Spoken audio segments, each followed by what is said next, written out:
Dollar దెబ్బతింటున్నటువంటి దశలో Israel, America కలిసి Iran మీద దాడి చేసి, యుద్ధ వాతావరణాన్ని సృష్టించి, డాలర్ల బదులు బంగారం రిజర్వులు దగ్గర పెట్టుకుంటున్నటువంటి సందర్భంలో, మళ్ళీ డాలరే మారకంగా తయారు చేయడంలో అమెరికా కీలక పాత్ర పోషింది. ఇజ్రాయెల్ యొక్క టెంపర్‌ని వాడుకుంది. అయితే మళ్ళీ సీన్ మారుతోంది. ప్రస్తుతం డీడాలరైజేషన్ దిశగా సెంట్రల్ బ్యాంక్స్ అయితే ప్రపంచవ్యాప్తంగా నడుస్తున్నాయి.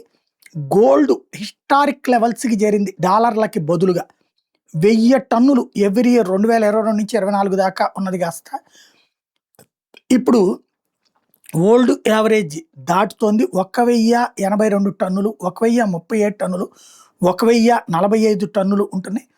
ఓ పక్కన భవిష్యత్తులో కూడా అంటే ఇదివరకు 500 టన్నులు ఉండేదట. ఇప్పుడు 1000 టన్నుల దాకా తీసుకుంటున్నారు. ఓవరాల్‌గా గోల్డ్‌ని డాలర్ కన్వర్ట్ చేసి ఇదైతే తీసుకున్నారు. ఎక్కువగా బ్రిక్స్ దేశాలు ఈ దిశగా అడుగులు వేస్తున్నాయి.